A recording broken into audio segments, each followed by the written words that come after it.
Oke,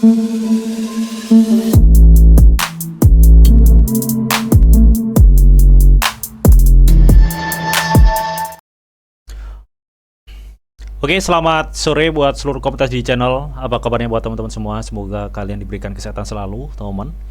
Oke ya, di kesempatan kali ini teman-teman ya, gue akan coba untuk cek sentimen cryptocurrency, teman-teman ya. Jadi gue udah lama banget memang nggak memperhatikan ya mengenai news serta perkembangan sentimen-sentimen cryptocurrency saat ini.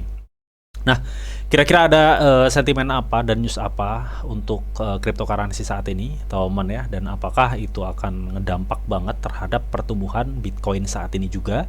Nanti bakal gue ulas semua ya di video ini, so pastikan kalian tonton sampai habis, teman-teman.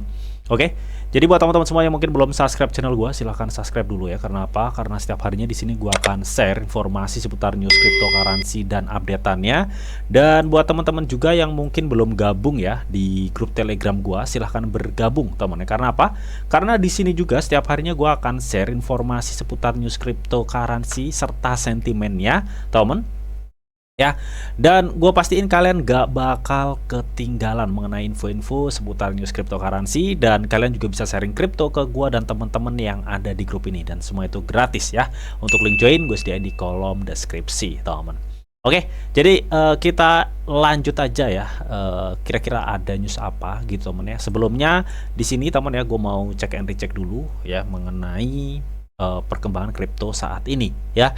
Dimana di sini terlihat banget untuk Bitcoin saat ini tuh lagi plus tapi tipis ya. Kemarin Bitcoin tembus di 69 kalau nggak salah ya, 69, dan saat ini sepertinya ada penurunan ya. Tapi kalau kita lihat di sini, teman, kalau kita lihat di sini memang altcoin itu lebih banyak turun ya daripada kenaikannya ya. Karena kalau gue lihat ya, tetap untuk market cap dari Bitcoin itu masih mendominasi ya daripada market cap dari altcoin, teman.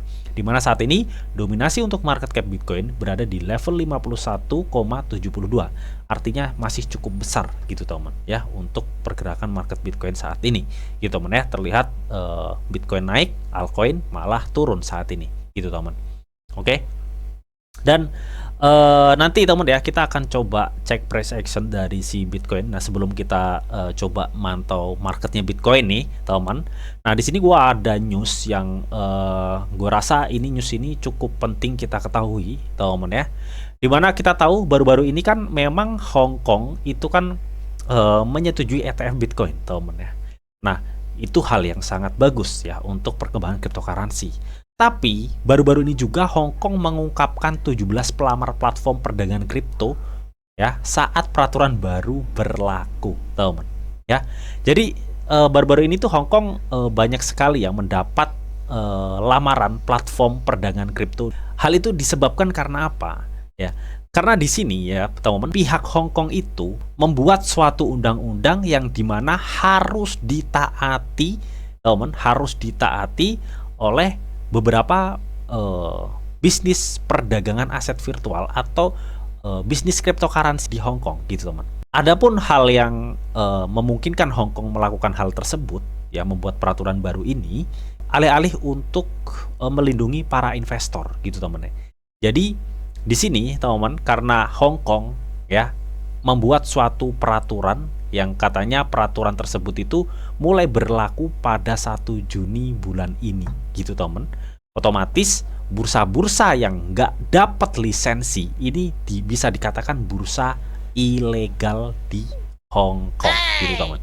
Nah, di sini, teman ya, Komisi Sekuritas dan Berjangka atau SFC, kalau di SSEC gitu, teman ya, Hong Kong memperkenalkan peraturan baru untuk platform perdagangan aset virtual atau VITP yang berlaku efektif per 1 Juni ini, teman ya. Katanya peraturan itu tuh mengamanatkan bahwa semua perdagangan aset virtual yang beroperasi dan dipasarkan ke investor Hong Kong itu katanya harus memiliki lisensi SFC ini. Jadi misalkan ada platform perdagangan aset virtual yang nggak ada lisensi tersebut, itu dianggap ilegal gitu, teman. Seperti yang udah gue jelasin tadi, peraturan ini dibuat itu untuk bertujuan untuk meningkatkan perlindungan investor dan integritas pasar, teman, katanya. karena ada peraturan ini ya per 1 Juni ini diterapin, otomatis kan banyak sekali ya bursa-bursa yang sekiranya platform perdagangan aset virtual tersebut tuh nggak semuanya ya memiliki lisensi tersebut gitu teman. Bahkan karena peraturan ini teman ya, beberapa bursa kripto itu telah mengumumkan bahwa mereka itu menghentikan operasinya di Hong Kong ya, karena berlakunya kerangka peraturan terbaru ini. Nggak hanya itu teman ya, banyak sekali semenjak peraturan itu diumumkan oleh Hong Kong, nih SFC itu telah menerbitkan daftar pelamar platform perdagangan kripto, menekankan bahwa mereka belum berlisensi dan mungkin tidak memenuhi standar peraturan. Mereka menyebutkan banyak sekali gitu teman. Ya di sini kalian bisa lihat. Oh, ya. Makanya sebagian itu memutuskan untuk menghentikan operasinya sementara waktu ya, sembari mungkin untuk mengurusi lisensinya tersebut gitu teman. Nah, apakah ini akan berdampak? Ya jelas dong. Karena kalau suatu bursa menghentikan cabangnya gitu, otomatis kan itu juga sangat mengurangi ya untuk dari segi volume transaksi di cryptocurrency, apalagi sekelas OKX karena adanya peraturan tersebut gitu teman. Ya mudah-mudahan sih setelah diurusin gitu ya mereka bisa lanjut lagi di Hong Kong ya, melihat Hong Kong sangat welcome banget terhadap cryptocurrency saat ini. Kenapa mereka memberi peraturan seperti ini? Ini untuk melindungi investor dan mencegah pencucian uang. Ya teman, intinya tujuannya baik gitu. Makanya kalau kita lihat saat ini teman ya, untuk market Bitcoin itu adapun kenaikannya itu cukup tipis ya. Ini baru mentok di 69 dan dia itu stagnan di situ gitu teman ya. Ya gue rasa ini adalah salah satu news yang mungkin menahan pertumbuhan dari aset cryptocurrency itu sendiri gitu teman. Ini salah satu newsnya. Nah, yang terbaru ini ada ini ya dari Donald Trump yang digadang-gadangkan Donald Trump itu isunya, spekulasinya akan menjadi presiden di tahun 2024 ya. Spekulasinya sih seperti itu gitu ya. Bahkan kemarin meme-meme yang berkaitan dengan Trump itu naiknya ribuan persen. Tapi memang teman ya, banyak drama di AS gitu teman. Banyak drama sekali di AS. Jadi spekulasinya sih yang gue dengar ya, pihak Biden itu ya, pemerintahan Biden tuh mencoba untuk menahan lah intinya ya, menahan Donald Trump tuh agar nggak naik, intinya seperti itulah ya. Itu baru spekulasinya loh ya. Nah di sini ya info terbarunya itu katanya portofolio kripto Donald Trump mencapai 14 juta pasca hukuman. Nah kena hukuman apa? Jadi baru-baru ini teman ya, portofolio kripto dari mantan presiden AS atau si Donald Trump itu telah dilacak oleh Arkham Intelligence teman-teman ya, dimana ini adalah analisis pelacakan kripto gitulah teman-teman ya. Katanya portofolio Trump itu naik parah cuy ya teman-teman, setelah dinyatakan bersalah atas 34 tuduhan memalsukan catatan bisnis untuk mempengaruhi pemilu 2016-nya dulu gitu teman ya. Nah katanya sih pada saat penulisan ini teman ya, total kepemilikan kriptonya itu hampir 14,2 juta ya, atau artinya meningkat 10 juta US dollar. Itu dilaporkan minggu ini ya, oleh dari Arkham Intelligence ini teman.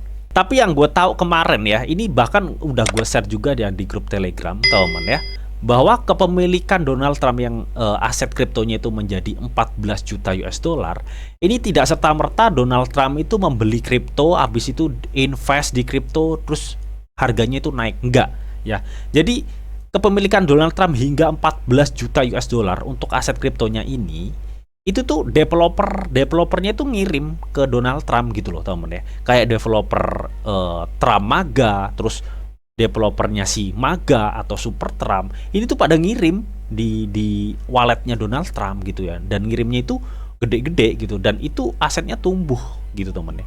Memang nggak semuanya tumbuh ya kalau kita lihat di sini, tapi ada beberapa banyak ya condong tuh mengalami pertumbuhan yang cukup signifikan yang memungkinkan aset kepemilikan Trump itu di kriptonya itu 14 juta.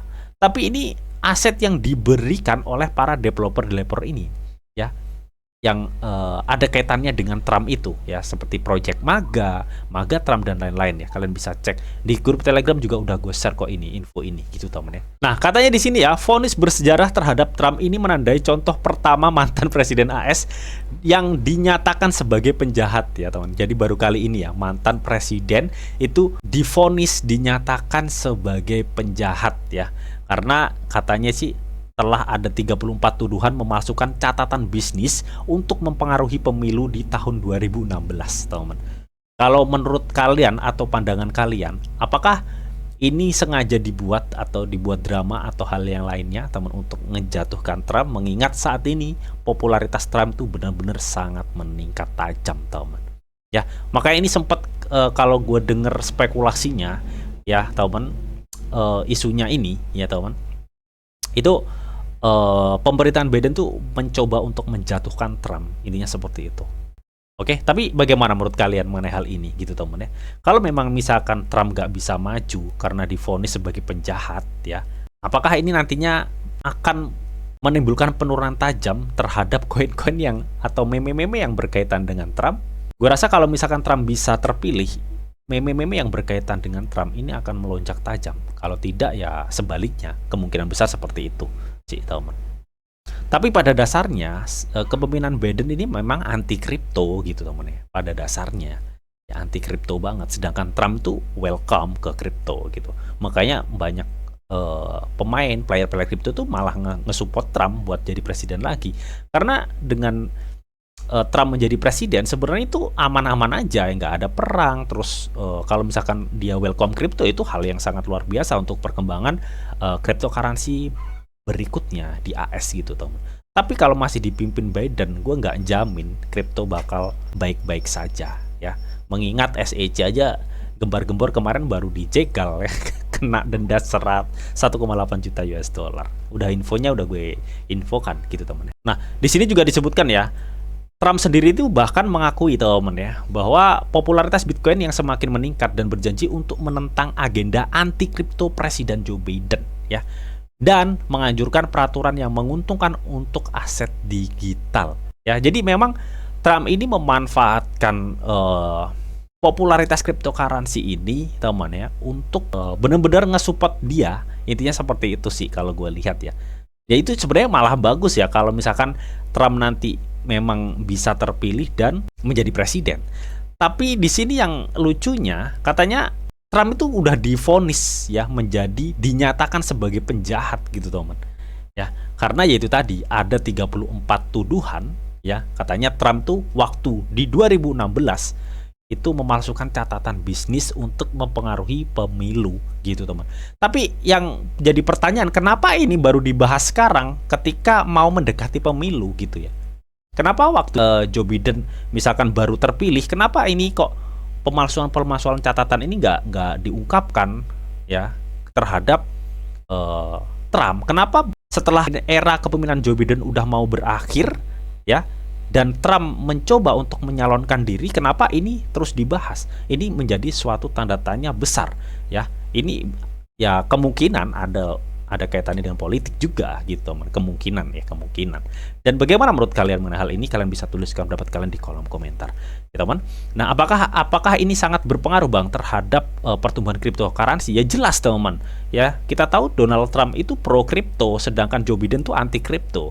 Ya, kalau misalkan Donald Trump ini terpilih jadi presiden, otomatis kan itu hal yang sangat-sangat bagus untuk perkembangan cryptocurrency. Beda halnya ketika Joe Biden itu menjadi lagi atau jadi presiden lagi, gue rasa kripto nggak akan baik-baik aja di AS, ya, karena sikap yang ditunjukkan Biden itu anti kripto banget, gitu, teman. Ya, kurang lebih gitulah, ya, untuk sentimen-sentimen sensitif yang gue tahu mengenai cryptocurrency saat ini, gitu, teman. Dan baru-baru ini, teman, ya, ini gue kutip dari Simplay Bitcoin TV, ya, katanya kerugian yang belum direalisasi senilai 517 miliar akan menghantam sistem perbankan AS, ya. VDC mengatakan 63 pemberi pinjaman berada di ambang kebangkrutan. Nah, ini mengenai perbankan AS juga nih, teman, ya, yang nggak baik-baik aja, gitu, ya, teman. Apalagi di tahun 2025 ini memang hutang AS itu udah waktunya bayar. Jadi makanya gue juga mikir, ya, udah 2025 itu waktunya bull run, ya, semoga aja nggak tertahan oleh faktor-faktor geopolitik seperti ini, gitu, teman, ya. Terlebih ada perang dan lain-lain sebagainya. Intinya seperti itu. Yang mudah-mudahan enggak, ya. Amin, ya. Dan mudah-mudahan si Trump bisa jadi presiden, gitu, ya, teman-teman, ya. Biar itu perkembangan kripto di AS itu makin lancar, gitu loh, teman. Oke, jadi di sini terlihat, teman, ya, bahwa Bitcoin itu baru-baru ini mengalami kenaikan, ya, di level 6970 lah, teman, ya, di sini. Tapi dia mengalami tekanan lagi. Tapi secara pasti yang gue lihat di sini, ya meskipun BTC itu masih mengalami kenaikan tipis tadi, teman ya. Sedangkan gue inget bener bahwa target gue itu ada di 66 sampai 65 ya untuk penurunan Bitcoin, teman. Tapi kenapa kok marketnya tambah naik gitu, teman? Ya. Tapi apakah ini memungkinkan Bitcoin naik ya? Sebenarnya kalau misalkan kalau gue lihat ya dari perkembangan Bitcoin ini gitu, teman.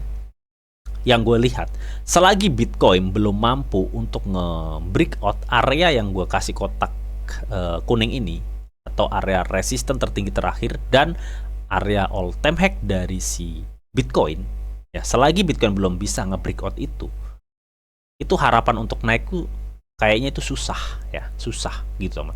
Kecuali Bitcoin udah mampu nge-breakout area all time high dan dia mencoba bertahan di sini, itu harapan naik cukup besar banget. Tapi nyatanya saat ini memang kenaikan Bitcoin saat ini pun dia belum mampu untuk nge-breakout area level resisten tertinggi terakhir di 71.900 ya. Baru nyampe di 70 itu udah tekanan jualnya cukup tinggi banget untuk Bitcoin. Ya makanya gue kemarin tetap optimis ya bahwa akan ada penurunan untuk Bitcoin di level 66 sampai target gue itu di 65 di area sini nih. 65 itu gitu teman. Gue rasa pola-pola pergerakannya akan seperti ini ya kalau yang gue lihat teman.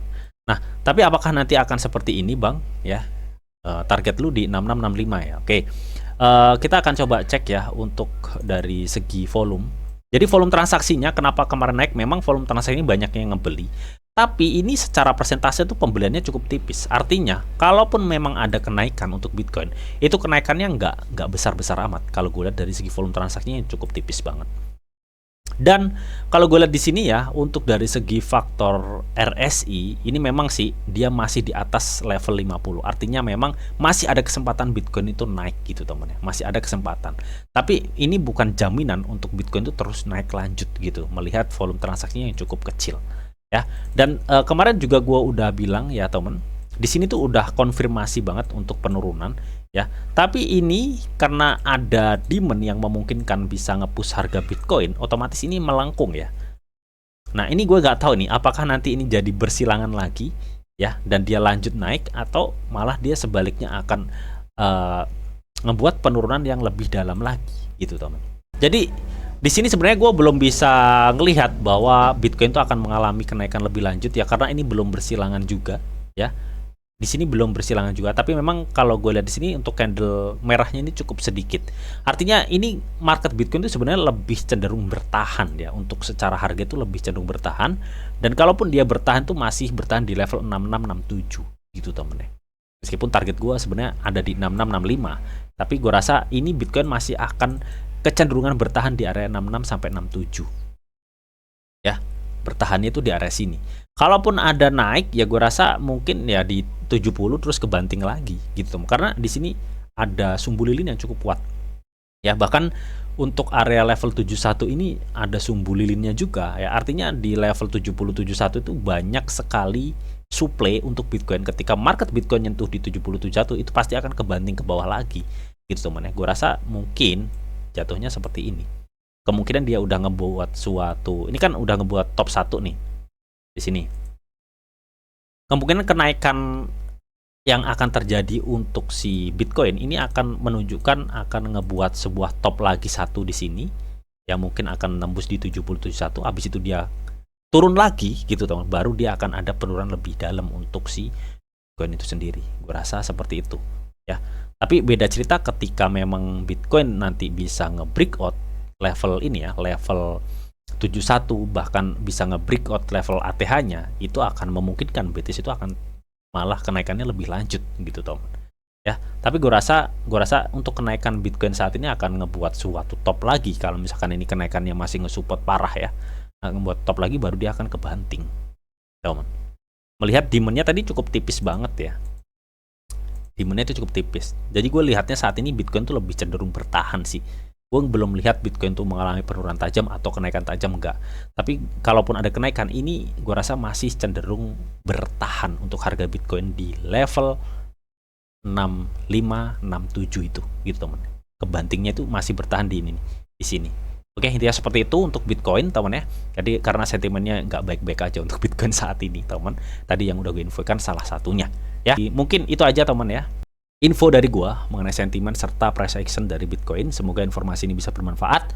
Dan tetap sebelum gua akhir video ini, di sini ada disclaimer on bahwa untuk trading dan investasi di dunia cryptocurrency itu sifatnya sangat berbahaya atau sangat-sangat beresiko tinggi, teman ya. Jadi bijaklah kalian nih dalam mengelola atau memanajemen keuangan kalian.